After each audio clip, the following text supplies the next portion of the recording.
was good, and he separated the light from the darkness. God called the light day, and the darkness he called night. And there was evening, and there was morning, the first day. And God said, "Let there be an expanse between the waters to separate water from water." So God made the expanse and separated the water under the expanse from the water above it. And it was so. God called the expanse sky, and there was evening, and there was morning, the second day. And God said, "Let the water under the sky be gathered to one place, and let dry ground appear." And it was so. God called the dry ground land, and the gathered waters he called seas. And God saw that it was good. Then God said, "Let the land produce vegetation, seed-bearing plants and trees on the land that bear fruit with seed in it, according to their various kinds." And it was so. The land produced vegetation, plants bearing seed according to their kinds, and trees bearing fruit with seed in it according to their kinds. And God saw that it was good. And there was evening, and there was morning, the third day. And God said, "Let there be lights in the expanse of the sky to separate the day from the night, and let them serve as signs to mark seasons and days and years. And let them be lights in the expanse of the sky to give light on the earth." And it was so. God made two great lights, the greater light to govern the day, and the lesser light to govern the night. He also made the stars. God set them in the expanse of the sky to give light on the earth, to govern the day and the night, and to separate light from darkness. And God saw that it was good. And there was evening, and there was morning, the fourth day. And God said, "Let the water teem with living creatures, and let birds fly above the earth across the expanse of the sky." So God created the great creatures of the sea, and every living and moving thing with which the water teems, according to their kinds, and every winged bird according to its kind. And God saw that it was good. God blessed them and said, "Be fruitful and increase in number, and fill the water in the seas, and let the birds increase on the earth." And there was evening, and there was morning, the fifth day. And God said, "Let the land produce living creatures according to their kinds, livestock, creatures that move along the ground, and wild animals, each according to its kind." And it was so. God made the wild animals according to their kinds, the livestock according to their kinds, and all the creatures that move along the ground according to their kinds. And God saw that it was good.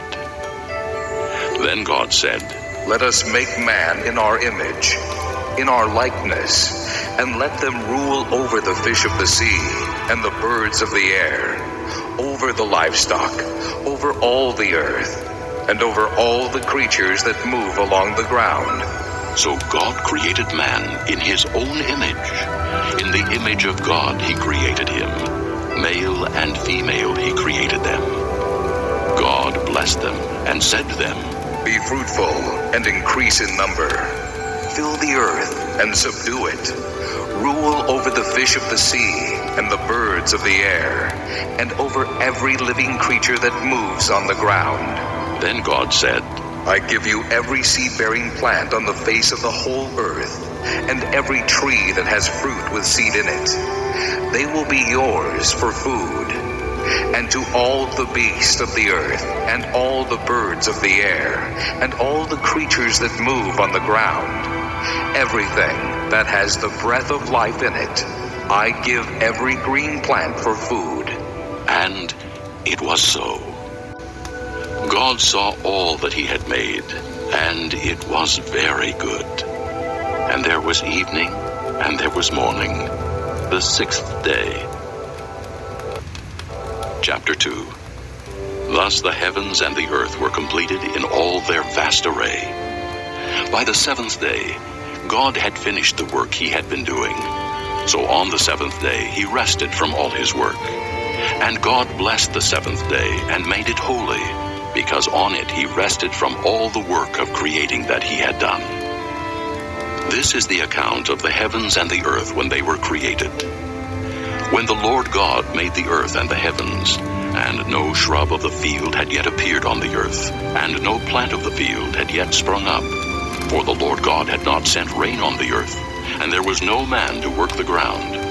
But streams came up from the earth and watered the whole surface of the ground. The Lord God formed the man from the dust of the ground, and breathed into his nostrils the breath of life, and man became a living being. Now the Lord God had planted a garden in the east, in Eden, and there he put the man he had formed. And the Lord God made all kinds of trees grow out of the ground, trees that were pleasing to the eye and good for food. In the middle of the garden were the tree of life and the tree of the knowledge of good and evil. A river watering the garden flowed from Eden. From there it was separated into 4 headwaters. The name of the first is Pishon. It winds through the entire land of Havilah, where there is gold. The gold of that land is good. Aromatic resin and onyx are also there. The name of the second river is Gihon. It winds through the entire land of Cush. The name of the third river is Tigris. It runs along the east side of Ashur. And the fourth river is the Euphrates. The Lord God took the man and put him in the Garden of Eden to work it and take care of it. And the Lord God commanded the man, You are free to eat from any tree in the garden, but you must not eat from the tree of the knowledge of good and evil, for when you eat of it, you will surely die. The Lord God said, It is not good for the man to be alone. I will make a helper suitable for him. Now the Lord God had formed out of the ground all the beasts of the field and all the birds of the air. He brought them to the man to see what he would name them. And whatever the man called each living creature, that was its name. So the man gave names to all the livestock, the birds of the air, and all the beasts of the field. But for Adam, no suitable helper was found. So the Lord God caused the man to fall into a deep sleep. And while he was sleeping, he took one of the man's ribs and closed up the place with flesh. Then the Lord God made a woman from the rib he had taken out of the man, and he brought her to the man. The man said, This is now bone of my bones, and flesh of my flesh. She shall be called woman, for she was taken out of man. For this reason, a man will leave his father and mother, and be united to his wife, and they will become one flesh. The man and his wife were both naked, and they felt no shame. Chapter 3. Now the serpent was more crafty than any of the wild animals the Lord God had made.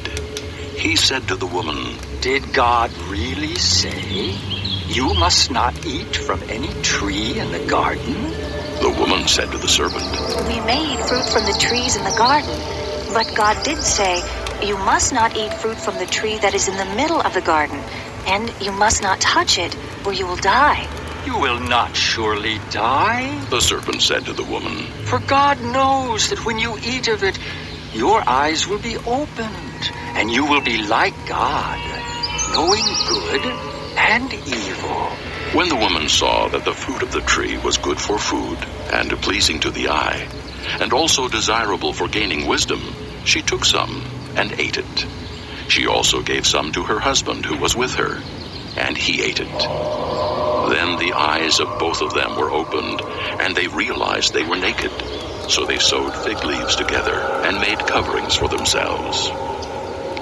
Then the man and his wife heard the sound of the Lord God as he was walking in the garden in the cool of the day, and they hid from the Lord God among the trees of the garden. But the Lord God called to the man, Where are you? He answered, I heard you in the garden, and I was afraid because I was naked, so I hid. And he said, Who told you that you were naked? Have you eaten from the tree that I commanded you not to eat from?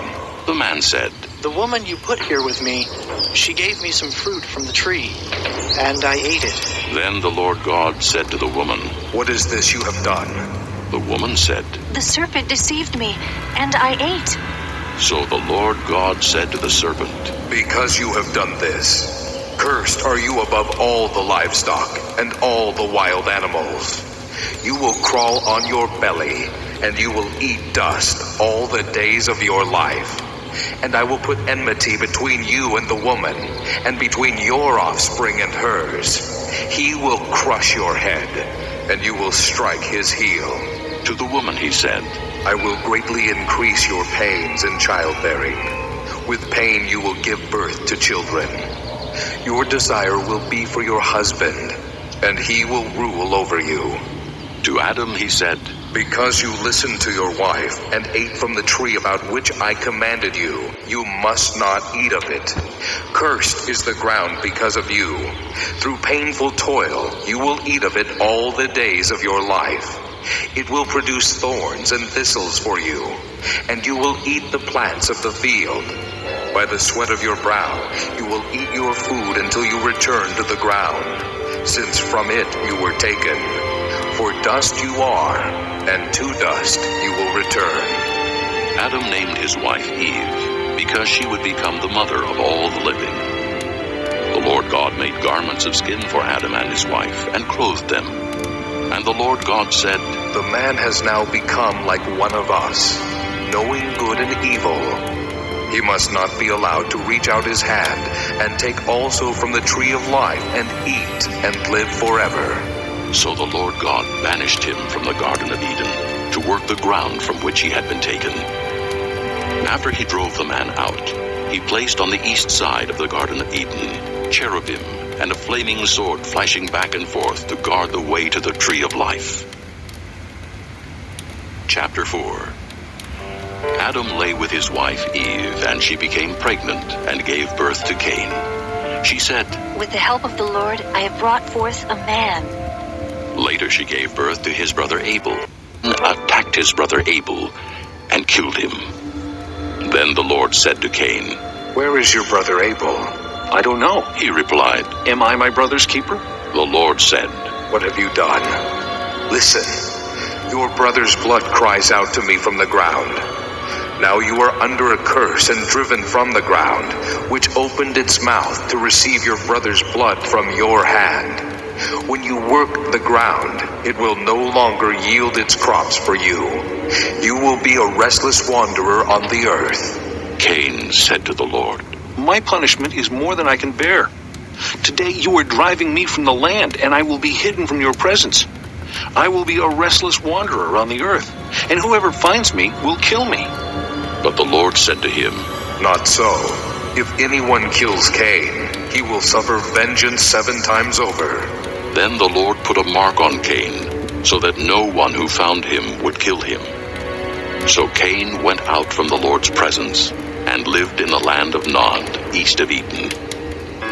Cain lay with his wife, and she became pregnant, and gave birth to Enoch. Cain was then building a city, and he named it after his son Enoch. To Enoch was born